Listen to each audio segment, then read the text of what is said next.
Wow, what a direct, am I right? So before I really get into it, I do want to do a quick shout out to everybody that's new to the channel. All of the new viewers, all of the new subscribers.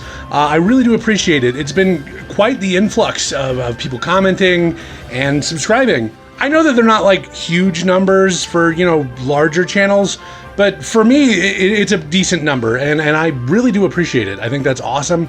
Thank you guys so much. Okay, so there's a lot of games. I'm not gonna be able to talk about every single game that was in this direct. I don't have much to say about some of them either, so there is that. I'm not gonna be going in order. I'm gonna be going in the order that my chaotic ass brain thought made the most sense.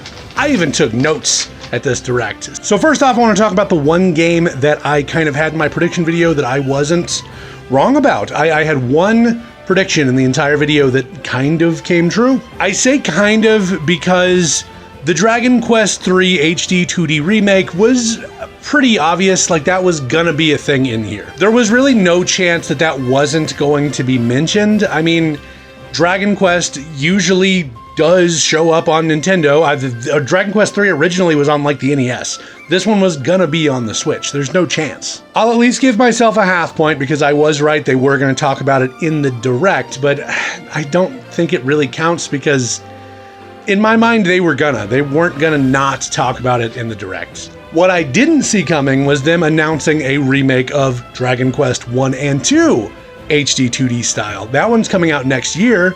That's pretty exciting. I've talked before about how I used to play the Dragon Quest 1 and 2 game on my Game Boy Color.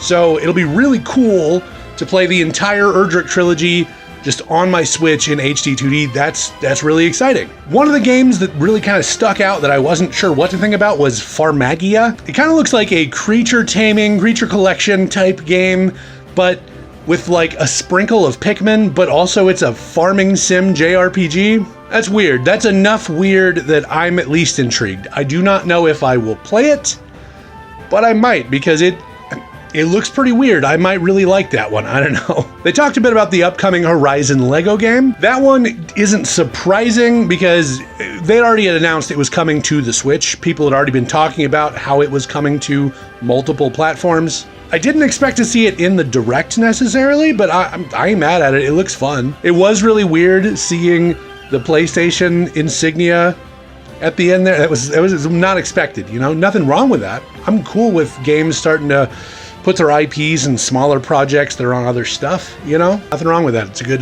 marketing tactic, at the very least. I wasn't expecting a Stray port. It's funny, I recently did a video that hasn't been released yet on a game that's currently on the Switch that is similar in a way to Stray. That'll be releasing sometime next month, but I wasn't expecting to see Stray itself on the Switch, and it doesn't look great on the Switch. There's nothing wrong with that. Like, I love games that are low poly. I love games that don't have super crisp graphics. It is weird when that game was so beautiful to see it like this. But you know, as long as it's fun, as long as it's a good port that plays well, graphics only matter so much. One game that really just, I had to laugh for a while, they announced Hello Kitty Island Adventure, which is hilarious because that's a not real game that South Park made up back in 2006. But I'm playing Hello Kitty Island Adventure. South Park is officially on like a similar level to The Simpsons. They're now making predictions, even if it is a Hello Kitty game. You know, why not? Over a decade ago at that. It basically looks like Hello Kitty Animal Crossing, and I'm not gonna lie, that's a pretty good idea. From what I've seen, it's gonna have multiple Sanrio characters other than just Hello Kitty in it, like Cinnamoroll's gonna, Cinnamoroll? Looks cute. I might play it. I like cozy games. If you told me that the Agretzko characters were gonna be in there, even if it was just as a cameo, I'd play it. I'd buy it and play it. Absolutely. The other big cozy game that they really talked about was Tales from the Shire, I believe it was called. It is literally a Hobbit Animal Crossing game, and that's cool. I'm down with that. That feels like a no-brainer use of that IP. Like, hobbits and cozy games, that's genius. That's just, why didn't we think of this before? Why did we think of a stealth game starring Gollum before we thought of a cozy game with hobbits. That doesn't make any sense to me. We also got the mention of Darkest Dungeon 2 coming to the Switch. The Darkest Dungeon games are Lovecraftian horror RPGs. I think they're also like roguelikes. My buddy Scott absolutely loves this series. He's been trying to get me into it for a long time. And now we not only have the first game, but now the second game on the Switch. So I'm really running out of reasons to not try it. So Scott, you got me. I'm gonna have to try it. I'm gonna have to play these games. I'm so sorry that it's taking me this long. We're also getting a Marvel Capcom arcade collection, just a large collection of some of the Marvel vs. Capcom games. It's got the original X-Men vs. Street Fighter. It also has the X-Men Children of the Atom game. Punisher side-scroller? I didn't even know that was a thing. From what I've heard, this is pretty big news for the fighting game community. I wasn't aware. I'm fairly casual when it comes to fighting games. I enjoy them. I will probably play this. I do like Capcom, and I like comic books. I used to play Marvel vs. Capcom 2 at the arcade a lot when I was growing up. So, I mean, yeah, this sounds fun. We also got a little bit more information about the Nintendo World Championship NES Edition game. It looks cool. I mean, I know people are excited about this. I know this is something that a lot of people are like, oh, I can't wait. I don't think it's not really my thing. I like NES games. Like, I'll occasionally play them on the NSO. I've played Kid Icarus, Punch Out, the Super Mario Brothers games, just the various ones. But I'm not all that competitive, Like, I will play competitive games with people. I love Mario Kart. I love Smash. I don't know if this is for me. I'm also not much of a speedrunner, and I know this is like speeding through levels, so I don't know. Looks cool though. I mean, I'm sure a lot of people are really gonna like it. I might try it. I don't know. Speaking of the NSO, we got an announcement of new NSO games. The first one is Link to the Past 4 Swords from The Legend of Zelda. That's exciting because not only do you get to play the A Link to the Past version that was on the GBA, but also it's got online capabilities. So before, if you had that game and you wanted to play the 4 Swords, you needed 4 friends with each of them their own copy of the game, and they all had to have their own Game Boy, and we had to link cables to connect them, and then you'd finally get to play. So essentially for a lot of us, it was unplayable. Just sad truths. But this one's online, so you can get with your buddies on the internet. Parker, Elijah, Alex, if you're listening, I'm going to be hitting you up in the next week or so. Just so you're prepared. This is happening. You don't get a say. We're also getting Metroid Zero Mission, which is a remake of the original Metroid game on the GBA. I hadn't played this, but I'm excited. I've heard nothing but good things about Zero Mission. The other main NSO announcement is that we are getting an M-rated 17 plus add-on to the N64 section of the NSO. Specifically, we are getting Turok, which cool game. I watched a friend play that once when I was young. And we are getting Perfect Dark, which is kind of a classic. Perfect Dark, I did once play with my Uncle Leif. He had turned on the multiplayer and made the blood look like it was multicolored paint, because that was an option, apparently. I was a bit squeamish when I was a kid. So we got to shoot paintballs at aliens, and yeah, it was fun. I liked that a lot, so I'll probably play that. Why not? All right, so on to the bigger announcements. We are getting a remake of Donkey Kong Country Returns. Donkey Kong Country Returns was originally on the Wii. It later came out on the 3DS. This version is going to be an HD version. It looks very much like Tropical Freeze, but it's going to include the entire original game as well as the 3DS specific levels. There were levels that were only on the 3DS version. This will all be on the Switch version, so this will be like the definitive Donkey Kong Returns. But it looks fun. I'm always here for more DK.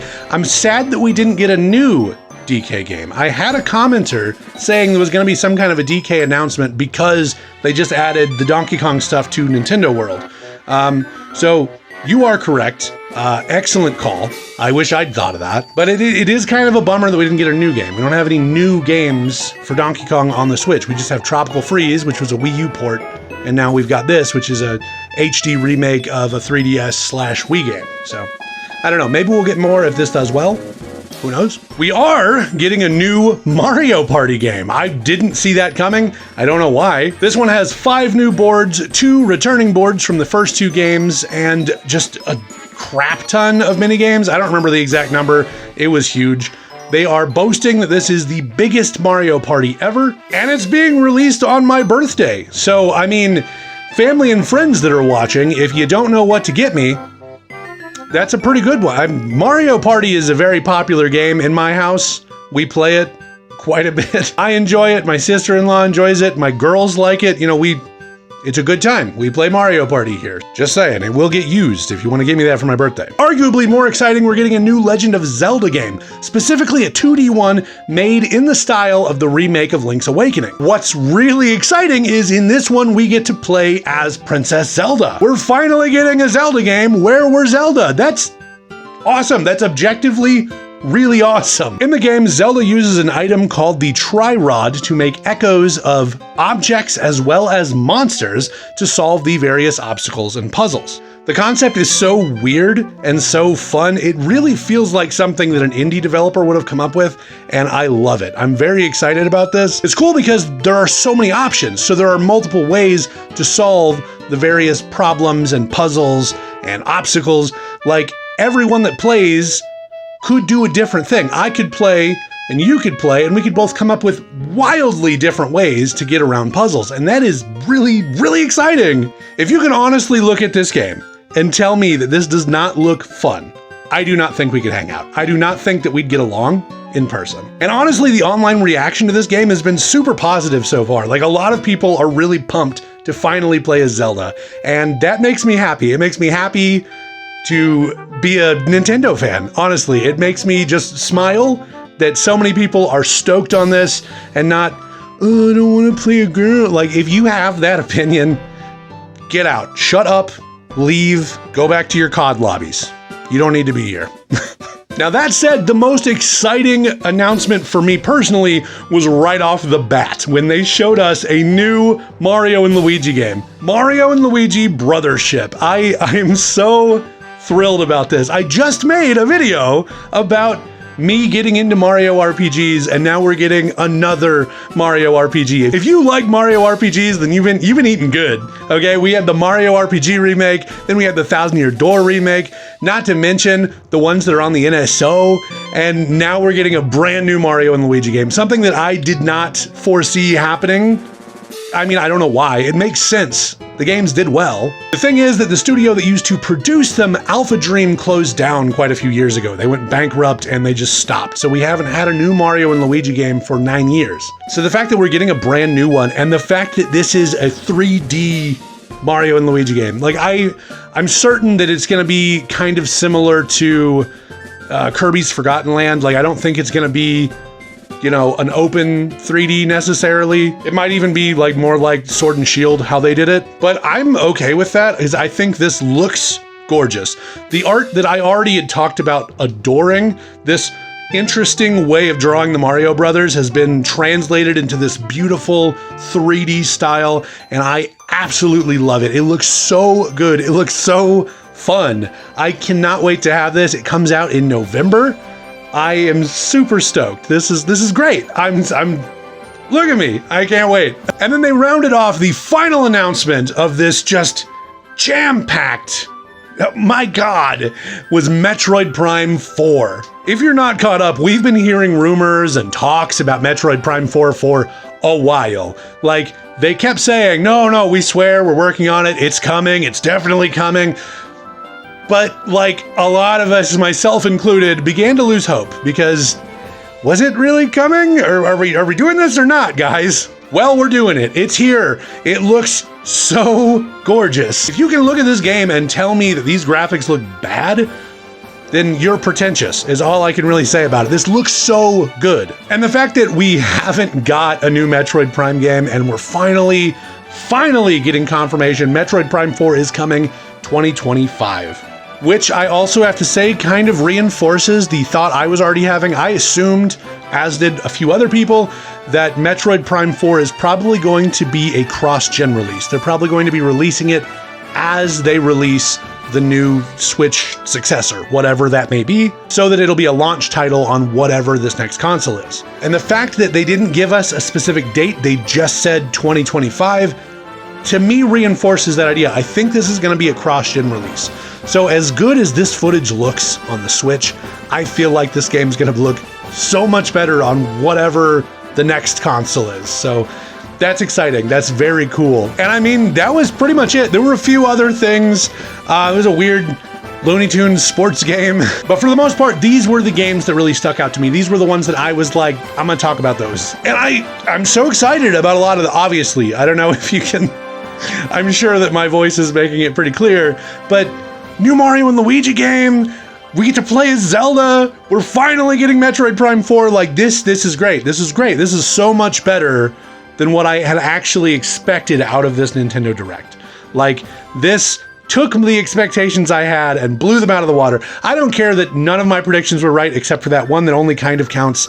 I'm just happy. I'm so happy. This is great. This is wonderful. Okay, seriously, that's enough of that. I want to try to talk more about some of these as some of the information comes out, so stay tuned for some of that. If you enjoyed this video, please like, comment, subscribe. I'll see you guys next time. Be kind to each other.